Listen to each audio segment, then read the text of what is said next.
Ever wondered what it's like to be a medieval knight? Well, strap on your rusty armor, grab your battle axe, and get ready to enter a world where personal hygiene is optional and your job description is be heroic. Except, of course, it's mostly about fighting off bandits, protecting your lord's lands, and trying to avoid being stabbed by people who are definitely not as polite as you. Ah, the glamour of it all. Becoming a knight wasn't exactly a just show up and get crowned type of deal. Oh no, in fact, the road to knighthood was more like a medieval version of an internship that involved a lot of blood, sweat, and more blood. You started as a page at the ripe age of 7, because apparently, even back then, the best way to groom future soldiers was to have them learn court etiquette and practice sword fighting in the castle courtyard while avoiding the ever-present threat of having a sword shoved in their face. At around age 14, you'd become a squire, which, let's be honest, sounds like a glorified butler. You were basically the knight's personal assistant, helping with armor, cleaning horses, no, seriously, cleaning horses, running errands, and generally getting abused by older knights who would later get to sit down at feasts and tell you how much better life was when you weren't cleaning up after them. But don't worry, your time would come. Eventually, you'd be dubbed a knight, usually after some highly questionable trial by combat. Read, randomly beating up a guy to prove you could do it. Or perhaps the more dignified ritual of the sword, which might involve just swearing an oath to the king. But where's the fun in that? So, you've made it. You've gone from page to squire to full-fledged knight. Congratulations. Now, prepare yourself for the thrill of a daily life filled with rigorous and totally not luxurious activities. The day starts bright and early. Well, as early as you can drag yourself out of bed after sleeping in your suit of armor, because who's got time to change out of a medieval torture device? You probably smell like a mixture of old leather, stale beer and horse sweat, but that's the knightly way. Your first task? Breakfast. And by breakfast, I mean a few meager scraps of bread and possibly some stale porridge, if you're lucky. After that, it's time to hit the training grounds.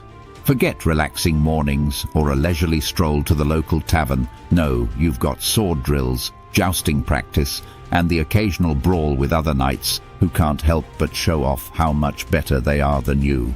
Maybe you'll get lucky and get to engage in a proper duel. Nothing like a good old-fashioned fight to the death to get the blood pumping before noon. By noon, you're probably starving again, because knights are notoriously bad at eating like normal people, so you'll head to the feast hall for lunch. Here's where you'd see your lord, probably in the middle of telling some extravagant tale about how he single-handedly defeated a dragon, or at least that's the story he's sticking to. You, on the other hand, have no such stories, so you just quietly gnaw on a turkey leg and try to avoid making eye contact with anyone who might ask about your latest heroic feat. There's a pretty good chance you'll end up sparring with a peasant or two later on to practice your heroic moves, but it's mostly to show that you're still relevant in the kingdom. In the afternoon, you might be assigned to patrol the lands. This is where things get really fun, as you'll march around the countryside, making sure peasants don't get any funny ideas about revolting against their totally awesome overlords. You might even fight off a band of marauding bandits, though they're probably just confused peasants who didn't get the "please stop stealing from your betters" memo. But hey, it's still a win in the heroic deeds department. Then comes evening, the part of the day where you truly get to shine. You'll ride into town for dinner at the castle.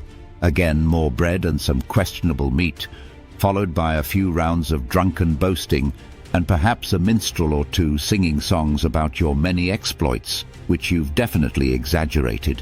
Let's face it, if they're not telling everyone you slayed a dragon, what's the point?